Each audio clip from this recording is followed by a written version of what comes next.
Hello everyone, welcome back to sweet simple life. कैसे हो आप सब? यहाँ पे आज का तो व्लॉग बहुत ही इधर उधर है क्योंकि मेरे यहाँ पे 3 दिन, आज सेकंड डे है एक्चुअली। लेकिन 3 दिन का इन लोग का प्रोग्राम है, जो मैंने बीच में बताया था ना। ये सब जो ब्लू टेप्स लगा रखी हैं सब कुछ वो रिपेयर करेंगे इस मंथ में। उन लोगों ने वैसे भी अपॉइंटमेंट ले रखी थी कि 3 दिन का ये सारा कुछ चलेगा। बस वो लोग आज से स्टार्ट कर दिया है, कल से एक्चुअली, आज सेकंड डे है। यहाँ पे मंदिर वगैरह भी मुझे सब कुछ हटाना पड़ा, भगवान वगैरह को भी मैंने ले लिया है। और किचन से भी सारी चीज़ें यहाँ से हटा दी हैं मैंने। जैसे लग रहा है कि मैं बस अभी अभी मूव हुई हूँ इस तरह का हाल हो गया है। अच्छा चलो, ये तो आपको मैं वीडियो में आपको दिखता ही रहेगा आगे। सो मुझे 2-3 रिसेंटली कमेंट आए हैं कि आफ्टर ट्रांसप्लांट काम कब से स्टार्ट करना है, घर के काम हम कब कर सकते हैं। जैसे हर लेडीज़ की ये सबसे बड़ी परेशानी होती है कि हम ट्रांसप्लांट के बाद, मेरी भी यही थी कि अगर मेरा ट्रांसप्लांट हो जाएगा तो मैं किस तरह से मैनेज कर पाऊँगी, ये वो। यस, डेफिनेटली मैं समझ सकती हूँ आपकी परेशानी। ये डिपेंड होता है हमारी ट्रांसप्लांट कितनी सक्सेसफुल हुई है, कितने दिन हमें हॉस्पिटल में रखा जाएगा। अब मेरी बात करो आप, तो मैं 1 महीना हॉस्पिटल में रही थी। आई थिंक एक वीडियो में मैंने शेयर किया था, इसमें फिर से मैं डिटेल में आपको शेयर करूँगी फिर कभी, कि क्यों 1 महीना रहना पड़ा था। इन शॉर्ट 1 महीना। यहाँ पे मैं आपको बता रही हूँ कितने सारे लोग अंदर हैं ना, तो मास्क पहनना बहुत ज़रूरी है। और हम लोग ने ऑलमोस्ट सारी विंडो ओपन कर दी थी यहाँ पे। अच्छा, एक बुक दी जाती है हमें हॉस्पिटल में से कि आप को ट्रांसप्लांट के बाद 4 to 6 वीक आप ड्राइव नहीं कर सकते। मुझे इस तरह की दी थी। I think so her patient की डिफरेंट होगी सिचुएशन, हर हॉस्पिटल की शायद सिचुएशन डिफरेंट होगी। किस तरह से डॉक्टर आपको प्रोवाइड करते हैं, डॉक्टर कि जो आपको कहें वो प्लीज़ फॉलो कीजिए। मुझे ये कहा गया था 4 to 6 वीक मैं ड्राइव नहीं कर सकती, 4 to 6 वीक मैं कोई काम नहीं कर सकती। बस एक छोटी छोटी सी वॉक लेनी होती है, धीरे धीरे से हमें चलना होता है, बहुत ही स्लोली वॉक लेना होता है, जिससे हमारे स्टिचेस हों उसको कोई डैमेज ना हो और अच्छे से वो रिकवरी हो। वॉक ज़रूर से लेना है लेकिन फास्ट नहीं, बहुत ही स्लो वॉक। वो हॉस्पिटल से ही तीसरे दिन से आई एम थिंकिंग कि हाँ, तीसरे दिन से ही स्टार्ट करवा दी गई थी हॉस्पिटल से ही वॉक लेना। इवन दो मुझे फीवर था तब भी वो वॉक करवाते थे। बस यही छोटी छोटी चीज़ें होती हैं।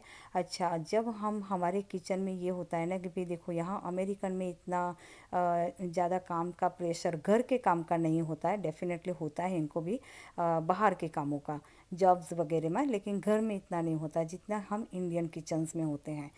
हम क्या करते हैं कि हमें बेंडिंग ज़्यादा करना पड़ता है, और हम सडनली एकदम से यूज़ टू होते हैं ना, कोई भी चीज़ नीचे हो, बर्तन वगैरह हम नीचे रखते हैं जनरली, कोई भी चीज़ नीचे हो उससे हमें फट से उठाने की आदत हो जाती है। वो थोड़ा सा आप ध्यान रखना कि बहुत ही स्लोली बेंड करें।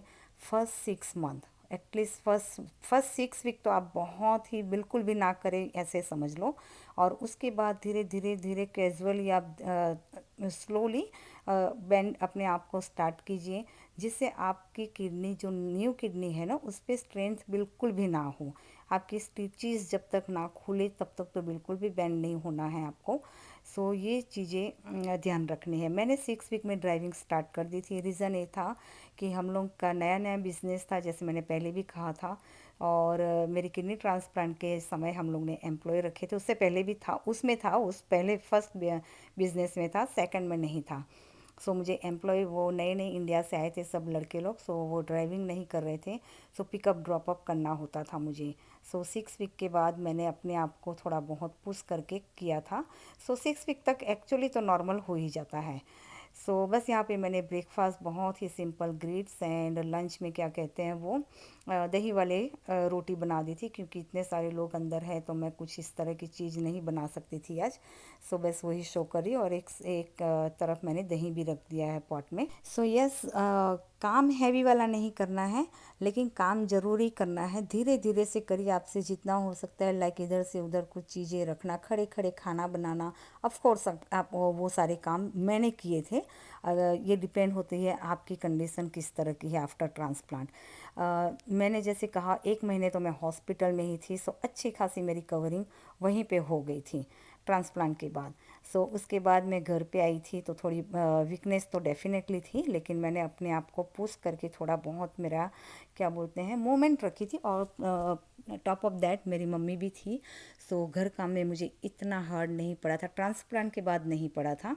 ट्रांसप्लांट के पहले जब मेरी मम्मी नहीं आई थी उससे पहले मुझे काफ़ी दिक्कतें थी, लेकिन उसके बाद बस वही मुझे बिज़नेस में ध्यान देना था और घर पे आके मम्मी को हेल्प करना और पूरा अपने आप से करना, वो बहुत डिफरेंट हो जाता है। कि अगर आपके पास कोई भी हेल्प ना हो ट्रांसप्लांट के बाद, so yes it is difficult, लेकिन आप धीरे से मैनेज कीजिए। अगर ना हो सके तो बिल्कुल भी अपने आप को फोर्स मत कीजिए। ये सेकंड डे का है, मैंने कहा 2 दिन से चल रहा था ना, तो यहाँ वेदर कितना अच्छा हो गया है, बारिश भी हो रही थी उस दिन। सो यस, और टाइट कपड़े बिल्कुल भी मत पहनिए उस समय, लूज़ कपड़े पहनिए। थ्रू आउट ये हैबिट डाल ही दीजिए कि थोड़ी बहुत लूज़ ही कपड़े पहने, क्योंकि जहाँ न्यू किडनी होती है ना, वहाँ पे इतना नहीं, प्रेशर नहीं आना चाहिए। सो इस तरह की छोटी छोटी जो चीज़ें होती हैं बहुत ध्यान रखने वाली है। और मुझे भी ये सारी टिप्स किसी ने दी थी, वो मैं कभी शेयर करूँगी। जैसे मैंने कहा था कि मेरे सराउंडिंग तो कोई भी ऐसा नहीं था कि मुझे कोई इस तरह की एडवाइस दे सके, लेकिन एक बंदी अच्छी मिल गई थी। कहते हैं ना कहीं भगवान आपके लिए कोई ना कोई भेज ही देता है, बस यही वाली थी। सो एनीवे वो कभी मैं बात करूँगी फिर कभी। लेकिन हाँ, सो बहुत ही स्लोली वर्क आप कर सकते हो, धीरे धीरे से अपना वॉकिंग तो डेफिनेटली रखना है। बहुत ही स्लो, अगर आपको पेन हो रहा है, कोई और दिक्कत है, फिर भी आप थोड़ा थोड़ा सा वॉक तो स्टार्ट कर ही देना, क्योंकि उससे क्या होता है कि हीलिंग जल्दी होगी, हीलिंग प्रोसेस। और हमें जो दर्द वगैरह होती है ना, उससे माइंड भी थोड़ा सा हमारा डिस्ट्रैक्ट हो जाएगा वहाँ से। सो यही वाली चीज़ होती है। हाँ, सो मैंने बस काम स्टार्ट कर दिया था। जैसे मैंने कहा मम्मी थी मेरी, तो मैं उनको हेल्प कर दिया करती थी, क्योंकि मेरी बेटी भी छोटी थी ना। और मेरी बेटी का ये था कि वो बिल्कुल भी मेरे बिना नहीं रहती थी, बिल्कुल भी। रात को सोना भी मेरे साथ ही, उसका डायलिसिस पे थी तब भी और ट्रांसप्लांट के बाद भी। सो बच्चे का होता ही है ना, वो चाहे दिन भर किसी के साथ खेले, लेकिन रात को तो मम्मा चाहिए ही चाहिए। ये वाली सिचुएशन हर हमें हैंडल करना ही होता है, ये सारी चीज़ें। सो यस, सब कुछ कर सकते हैं हम। आफ्टर 6 वीक आप स्लोली सारा कुछ स्टार्ट कर दो काम करना, धीरे धीरे से। अगर आपको कोई किसी तरह का पेन ना हो, कोई और दिक्कत ना हो, तो डेफिनेटली हम सब काम कर सकते हैं। बस एक चीज़ ध्यान रखनी है कि हैवी लिफ्टिंग बिल्कुल भी नहीं करनी है। हैवी लिफ्टिंग 6 मंथ तक, 6 to 8 मंथ तो आप बिल्कुल भी ना करें। थोड़ी सी भी हिम्मत ना रखें उसमें। मत दिखाइए कि नहीं मैं कर सकती हूँ, ये नहीं। बाद में आप धीरे धीरे से स्टार्ट करना, क्योंकि 1 साल तक हमारी सिचुएशन बहुत ही नाजुक होती है, बहुत ज़्यादा। सो इस चीज़ का बहुत ध्यान रखें। स्लोली, जैसे मैंने कहा, मूवमेंट आप कर सकते हो, छोटे मोटे काम कर सकते हो, लेकिन जो हैवी चीज़ें होती हैं वो बिल्कुल भी आपको लिफ्ट नहीं करनी है। सो बस यही था। आई थिंक सो मेरे पास तो जितना इस का नॉलेज है मैंने आपको बता दिया। कहीं भी मैं कुछ मिस कर रही हूँ, अगर आपको इससे ज़्यादा कुछ जानना है तो प्लीज़ कमेंट करके बताना। मैं डेफ़िनेटली नेक्स्ट वीडियो में ट्राई करूँगी आपके साथ शेयर करने का। कई बार होता है ना कि मैं भूल जाती हूँ फिर चीज़ें कि और क्या था क्या नहीं।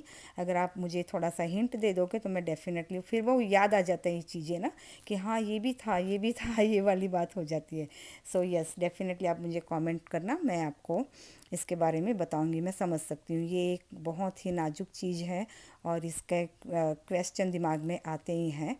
सो बस, पता है क्या होता है, जब हम नेचुरल थिंग किसी के साथ शेयर करते हैं ना, अपनी अपनी लाइफ की स्टोरी, तो उसमें जितनी चीज़ याद रहती है ना, वो हम बता मेरे साथ ऐसा होता है, मैं बता देती हूँ वो चीज़ जो हुई थी। और कई बार ये होता है कि भूल भी जाते हैं कि कई सारी चीज़ें हुई होती हैं, लेकिन वो राइट टाइम पे हमें याद नहीं आती। और जब याद आती है तो ये वीडियो पूरा हो जाता है। सो लेकिन कोई बात नहीं, हमारा वीडियो तो चलते ही रहेगा। मैं फिर कभी याद आएगा तो आपके लोगों के साथ शेयर कर दूँगी और आप मुझे याद करवा देना कमेंट थ्रू कि भाई दीदी ये रह गया था, सो मैं डेफिनेटली वो फिर नेक्स्ट वीडियो में आप लोगों के साथ शेयर करूँगी। सो चलिए फिर मिलते हैं अगले व्लॉग में। Take care and bye bye.